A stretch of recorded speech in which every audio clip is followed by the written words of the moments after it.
Do your leg drawings end up a little bit lifeless, stiff, like a pair of tubes, instead of the powerful dynamic limbs they should be? What if I told you that just by understanding a few simple shapes, you could turn this into this? Before we can even think about muscles, we need a solid foundation. I mean, you wouldn't build a house on shaky ground. And you can't draw believable muscles on a formless limb. For the lower leg, that foundation is built on just two bones, the fibula and the tibia. For us artists, we can simplify these bones into really basic shapes. The tibia is the big, thick weight-bearing bone on the inside of the lower leg. It's the one you can feel on the front, your shin bone. Right next to it, on the outside, we have the fibula. It's a much thinner bone, and its main job is to provide anchor points for muscles and form the outside of the ankle. What's really important here is the landmarks these bones create. Up top we got the knee. The kneecap, or patella, is a great landmark to orient the entire leg. Down at the bottom, the tibia and the fibula form these little bumps of your ankle, called malleoli. The inner ankle bone of the tibia is always higher than the ankle bone on the outside from the fibula. This little asymmetry is everything. If you draw them on the same height, the leg will instantly look wrong. So remember, inner ankle high, outer ankle low. Let's recap the foundation. From the knee on top, we start with two simple tubes for the tibia and the fibula. The tibia is the thicker one on the inside and the fibula the thinner one on the outside. We make sure to establish the asymmetrical ankle bones at the bottom, and that finishes our scaffold. Now let's bring it to life. Okay, let's start with a little bit of anatomical details. We are going to take all that complex anatomy and bringing it down to simple shapes that are easy to draw. Instead of getting lost in a sea of muscles, we're breaking it down to three main muscle groups: the calves in the back, the shin muscles at the front, and the stabilizing muscles on the side. Let's start with the big one, the gastrocnemius, or the calf muscle. It has two heads, and from the back, it forms a shape just like a upside down heart. The inner head is a little bit bigger and hangs lower, while the outer head is normally a little bit narrower and higher. Tucked underneath the gastrocnemius is another muscle, the soleus. It's wide and flat and peeks out on both sides of the calf. Together, all these muscles flow into the strongest tendon of your body, the Achilles tendon, which tucks in right underneath your heel. So to keep it simple, just think of the calf as a upside down heart-shaped mass that tapers down into a big cable-like tendon. Now let's swing to the front. This part is all about one key muscle, the tibialis anterior. This is a long muscle that runs along the outside of your shin bone. Its main job is to pull up your foot. Flex your foot and you see it right pop out. When drawing, you can just picture it as a upside down teardrop shape that runs along the shin. Next to the tibialis anterior are other long thin muscles, the extensors. Their job is to lift your toe, but to make it easy, we will just merge them together with the tibialis anterior into the teardrop shape. Finally, let's talk about the muscles running on the outside of your leg, the fibularis muscle, specifically the peroneus longus and the peroneus brevis. They run along the outside of the fibula and help to stabilize your foot.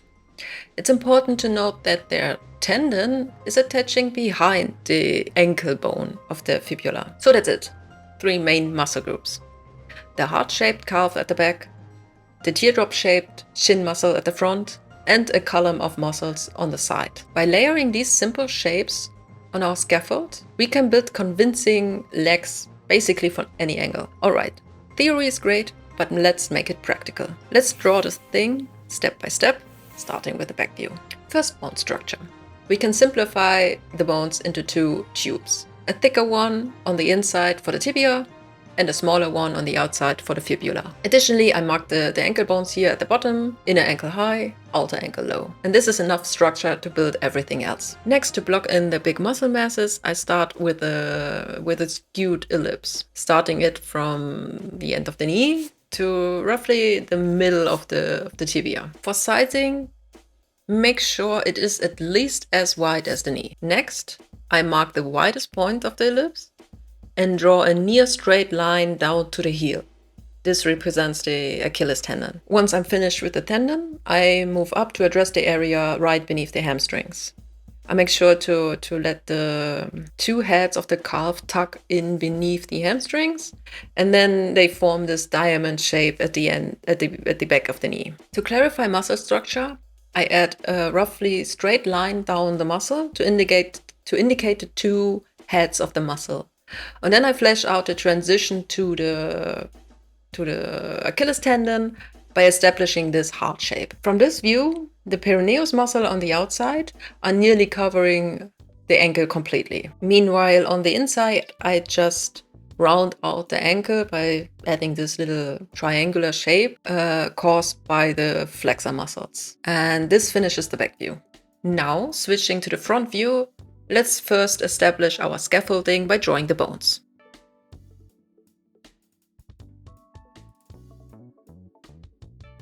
Then the first step is again to draw the skewed ellipse.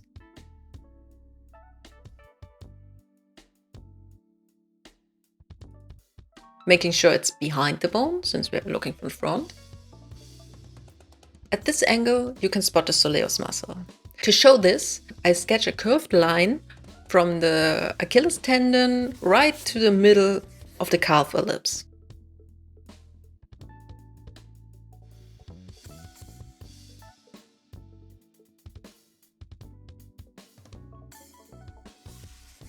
Next, for the front muscles. I start just beneath the iliotibial band on the outer side of the knee and draw a narrow, upside-down teardrop shape. The outside edge follows the curve of the calf ellipse, and around halfway down the tibia, it tapers into tendons. From this viewpoint, the side muscles are much more visible. To add them, I start just below the iliotibial band and draw a S curve to round out the leg's silhouette.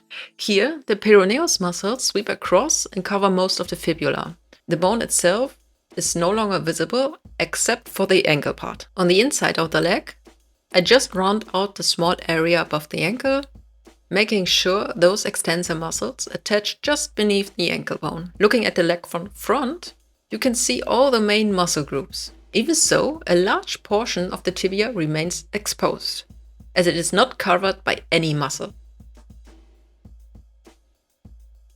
Let's add another angle to our practice. This time the 3/4 view. In this view, we can also see every muscle group in action. I start as always by sketching that base calf ellipse. It's basically my guide for everything. Now when blocking in the calf muscles, remember they wrap around the bones. And from this angle, we'll actually be able to see the soleus on both legs. So I follow the Achilles tendon line and at about the midpoint of the ellipse, curve it inward to mark the soleus. Notice how the gastrocnemius covers about half of the soleus. So it's important to show the soleus tucking underneath the calf muscle. Now moving on to the front muscles. I begin here on the left leg, just beneath the iliotibial band, and add that narrow teardrop shape, making sure it covers most of the tibia from this angle. On the other leg, I draw a slightly smaller teardrop. This time, I'm careful not to cover as much of the tibia, so it still peeks out. Next up are the side muscles on the left leg. I start at the outside of the knee and follow the silhouette, bringing the line down to the ankle in a subtle S-curve. Here, again, the side muscles cover most of the fibula and blend right in with the front group. On the other leg, there's not much of the side group visible. Instead, we just round out the outside contour so it flows smoothly into the ankle. On the inside, we can only see a small part where the tendons wrap around the bone from behind and attach just behind the ankle bone. Understanding the structure of muscles is key to drawing convincing legs. But you don't need to memorize each name or placement to create a believable result. A few simple shapes can already make your leg look natural on the page. However, the more muscular your character gets, the more important is it to know how these muscles fit together. Take this, for example. You can spot a little gap on the outside of the leg. This is the space between the calf muscle and the peroneus muscles. On the inside, when the leg is tense, you have this little dip created by the medial head of the calf muscle. And on the front, we always have the strong gesture line running down the leg caused by the tibia. Even though the front muscles are mostly tendons on the lower half, they are still important because they smooth out the transition into the ankle and giving it is this smooth natural curve. So while it's not important to know every muscle by heart, it's still important to recognize the ones that shape those key landmarks of the lower leg. And remember, if you're drawing someone really muscular, it becomes even more important to know the placement of the main muscle groups to get a believable result. So let's do a fast recap. We started with a simple skeleton, remembering the golden rule: inner ankle is always higher. Then we blocked in the 3 main muscle groups by using a simple ellipse as a base guideline for everything. The heart-shaped calf muscles at the back, the teardrop-shaped shin muscles at the front, and a column of muscles on the side to round out the silhouette. Summing it all up, we talked about the important landmarks created by these muscles. The next time you sit down to draw a leg, don't see simple tubes. See the bones inside. See the simple shapes wrapping around those bones.